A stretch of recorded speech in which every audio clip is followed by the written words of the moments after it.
नमस्कार, मैं हूं नीलू। आप देखेंगे इस वक्त यूपी यूके एक्सप्रेस 100। चलिए फटाफट करते हैं खबरों के सिलसिले की शुरुआत।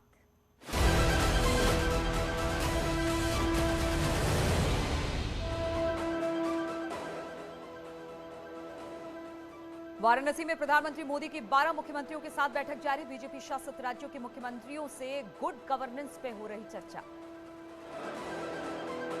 इससे पहले बीजेपी संगठन पदाधिकारियों के साथ वाराणसी के बरेका गेस्ट हाउस में प्रधानमंत्री मोदी ने की बैठक। राष्ट्रीय और प्रांतीय संगठन के पदाधिकारी बैठक में शामिल हुए। प्रधानमंत्री मोदी की बैठक में बीजेपी के राष्ट्रीय अध्यक्ष जेपी नड्डा मौजूद। पीएम के साथ में सीएम योगी भी मौजूद। प्रदेश अध्यक्ष स्वतंत्र देव सिंह भी बैठक में शामिल। मुख्यमंत्रियों के साथ बैठक के बाद प्रधानमंत्री मोदी स्वर वेद मंदिर जाएंगे, जहां पर सदाफल देव महाराज के 58वें वार्षिकोत्सव में शामिल होंगे। प्रधानमंत्री मोदी का वाराणसी में मिडनाइट एक्शन क्रूज पर रात करीब 12 बजे तक की बीजेपी शासित राज्यों के मुख्यमंत्रियों के साथ बैठक। क्रूज पर बीजेपी शासित राज्यों के मुख्यमंत्रियों के साथ बैठक करने के बाद प्रधानमंत्री मोदी सीधे गदौलिया चौराहे पहुंचे, जहां पर रात करीब 12:20 पर गदौलिया चौक प्रधानमंत्री पहुंचे। प्रधानमंत्री मोदी ने काशी की सड़कों पर पैदल चलकर विकास कार्यों का जायजा लिया। प्रधानमंत्री ने आम लोगों से बातचीत भी की। प्रधानमंत्री ने ट्वीट कर कहा, हमारा प्रयास है कि इस पवित्र शहर के लिए सर्वोत्तम संभव बुनियादी ढांचा तैयार किया जाए। देर रात बनारस स्टेशन भी पहुंचे प्रधानमंत्री मोदी। काफी देर तक प्रधानमंत्री ने साफ सफाई और बाकी व्यवस्थाओं का निरीक्षण किया। बनारस रेलवे स्टेशन पर प्रधानमंत्री मोदी की सुरक्षा में तैनात अधिकारी भी वहां पर पहुंचे थे। साथ ही स्टेशन पर मौजूद लोग प्रधानमंत्री को दूर से ही देख रहे थे। आधी रात में भी सुपर एक्टिव रहे प्रधानमंत्री मोदी। बनारस रेलवे स्टेशन पर प्रधानमंत्री मोदी ने वहां पर मौजूद कर्मचारियों से बातचीत की।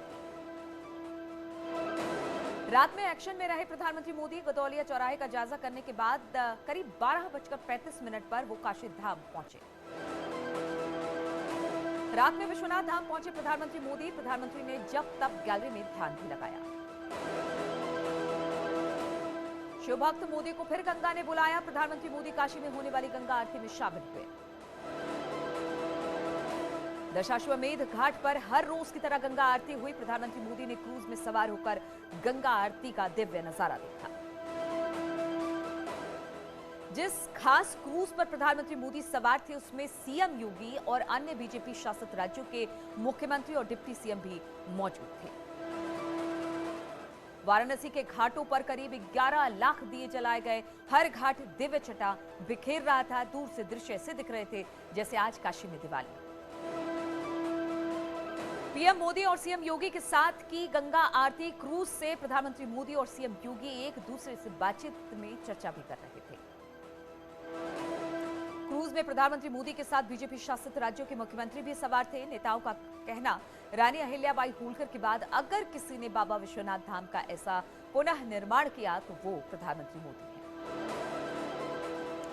जिस खास क्रूज में प्रधानमंत्री मोदी और 12 मुख्यमंत्री और उप मुख्यमंत्री सवार थे, वो हाईटेक सुविधाओं से लैस था। क्रूज में भी लाइटिंग थी जो घाटों से दिखने पर बेहद दिलकश दिखाई दे रही थी। पहला मौका था जब दशाश्वमेध घाट पर गंगा आरती की गई। पीएम मोदी क्रूज पर हाथ जोड़े खड़े होकर बहुत ही बारीकी के साथ हर एक घाट को निहारते रहे। घाटों पर मौजूद देश दुनिया से आए हजारों श्रद्धालु दीपोत्सव और गंगा आरती का आनंद लिया। कई युवाओं के जीवन में काशी के गंगा घाट पर ऐसा नजारा दुर्लभ था। गंगा आरती के बाद घाटों पर लेजर शो का आयोजन भी किया गया। लेजर शो से निकलने वाली रंग बिरंगी लाइटों से बेहद सुंदर नजारा दिखाई दे रहा था। कार्यक्रम के समापन के बाद रविदास घाट पर प्रधानमंत्री मोदी ने क्रूज पर सवार सभी नेताओं के साथ एक ग्रुप फोटो भी खिंचवाई। रविदास घाट पहुंचने पर प्रधानमंत्री मोदी ने लोगों को हाथ हिलाकर उनका अभिवादन किया। पूरे रास्ते पर सुरक्षा के कड़े इंतजाम थे।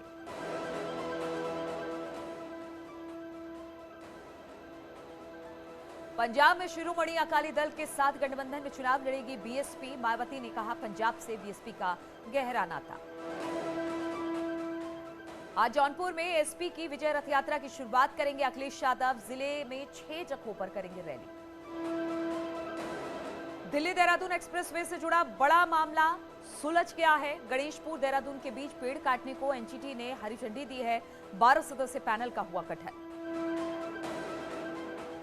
हाथरस में पेट्रोल पंप कर्मियों के साथ बाइक सवार 2 लड़कों ने की मारपीट। पेट्रोल डलवाकर पैसे ना देने को लेकर हुआ पूरा विवाद। फिरोजाबाद में मरीज ने तीमारदारों ने दिखाई गुंडाई। अस्पताल कर्मचारियों को लात घूंसे से जमकर पीटा। पुलिस मामले की छानबीन में जुटी। पीलीभीत में पेट्रोल पंप पर अज्ञात कार सवार चोरों ने डीजल चोरी की घटना को अंजाम दिया। पूरी घटना सीसीटीवी कैमरे में कैद हुई। पुलिस मामले की छानबीन में जुट गई है। आगरा में पुलिस और बदमाशों के बीच हुई मुठभेड़। गोली लगने से एक बदमाश शाहरुख घायल हो गया, दूसरा बदमाश मौके से फरार। कानपुर में तेज रफ्तार ट्रैक्टर और बाइक की आपस में टक्कर के बाद बाइक में आग लग गई। बाइक सवार दोनों दोस्त आग से झुलस गए। हरदोई में ट्रैक्टर ट्रॉली ने गाड़ी में मारी जोरदार टक्कर। हादसे में के बाद बेकाबू होकर पलटी कार। हादसे में महिला की मौत, 2 लोग घायल। पीलीभीत में खाना खाते वक्त हिचकी आने से युवक की हालत खराब। अस्पताल ले जाने पर डॉक्टरों ने मृत घोषित किया। पुलिस ने शव को पोस्टमार्टम के लिए भेज दिया। सीतापुर में एक सड़क हादसे में हुई फौजी की मौत के बाद नम आंखों से दी गई अंतिम विदाई। भागीपुर गांव का रहने वाला सैनिक रंजीत सिंह झारखंड में तैनात थे। तबलीगी जमात को लेकर सऊदी अरब सरकार के फैसले पर दारुल उलूम और देवबंद उलेमाओं ने जताया कड़ा विरोध। कहा सऊदी सरकार को अपने फैसले पर पुनर्विचार करना चाहिए। गोरखपुर में कई गांवों में सरकारी गोदाम से पूरा का पूरा खाद्यान्न न मिलने से राशन कार्ड धारकों को खाद्यान्न नहीं मिल पा रहा। सरकारी राशन की दुकानों के चक्कर लगा रहे हैं राशन कार्ड धारक।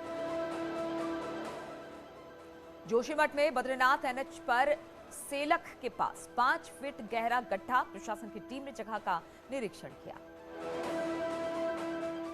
ललितपुर में श्रम विभाग की ओर से आयोजित सामूहिक विवाह कार्यक्रम में 251 जोड़े परिणय सूत्र में बंधे। इस मौके पर सेवायोजन राज्य मंत्री मनोहर लाल पंत, सदर विधायक सहित अधिकारियों ने पुष्प वर्षा कर नव दंपतियों को आशीर्वाद दिया। पहाड़ों में कड़ाके की ठंड को दिखने लगा है अब इसका असर। जमने लगे प्राकृतिक झरने, पेयजल लाइन जमने से भी काफी परेशानी हो रही है।